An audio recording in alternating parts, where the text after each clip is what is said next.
Hello there, Junior Jets.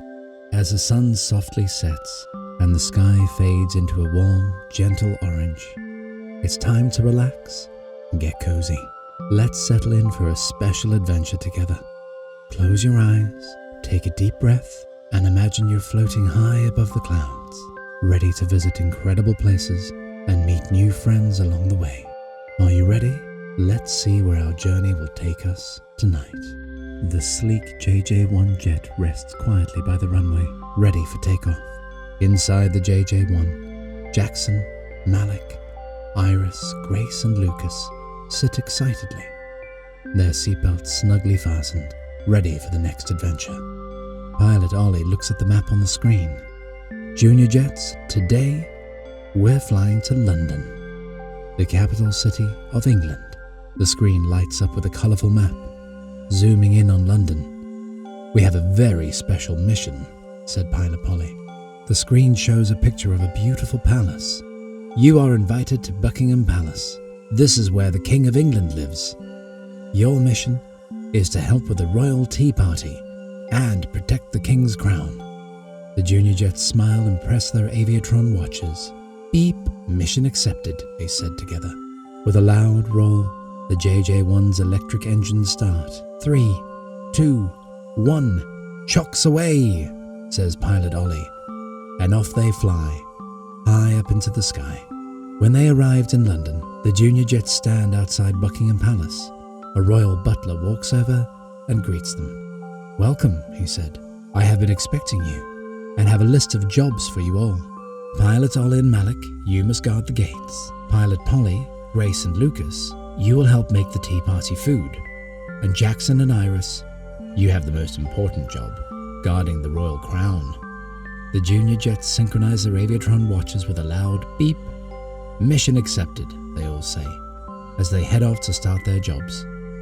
In the palace garden, Pilot Polly, Grace and Lucas start making cucumber sandwiches for the tea party. Lucas was just about to squirt some salad cream into a sandwich when suddenly a royal dog dashes under the table, causing Lucas to jump.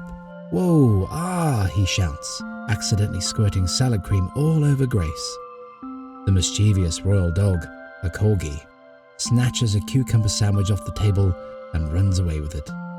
Everyone laughs. Looks like we have a royal cucumber thief, jokes Pilot Polly. Meanwhile, Jackson and Iris are walking through the palace with the butler, amazed at the long hallways and the hundreds of rooms.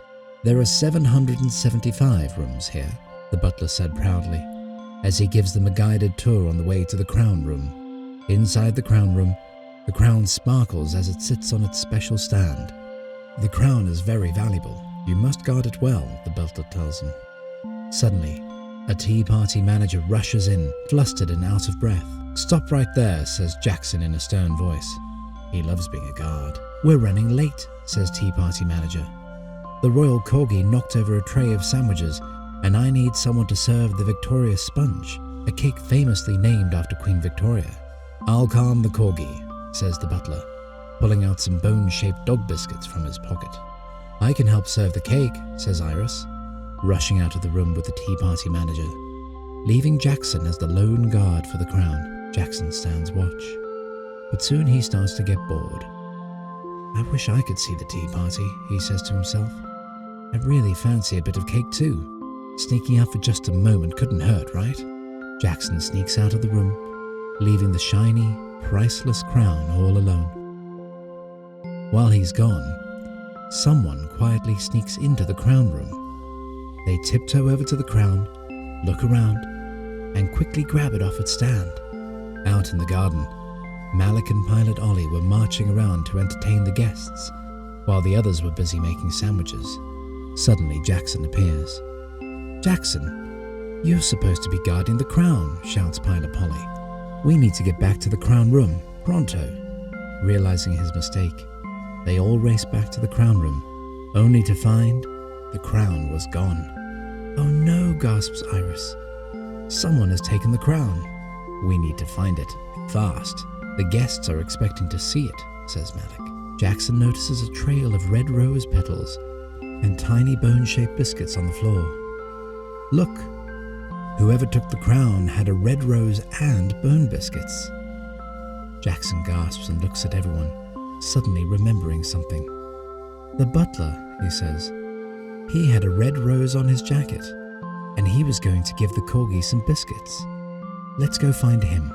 The trail of biscuits and petals lead them to the tea room. Jackson bursts in, only to find the butler calmly pouring tea with the crown sitting safely on a shelf. There's the butler, and the stolen crown, says Jackson, pointing. The butler turns around, looking a little confused. I didn't steal it, he said. I found the crown had been left unguarded, so I brought it with me for safekeeping. Jackson lowers his head, realizing his mistake. Sorry, I shouldn't have left the crown, he said. I'll guard it properly this time, I promise. At last, the royal crown was safely returned to the crown room.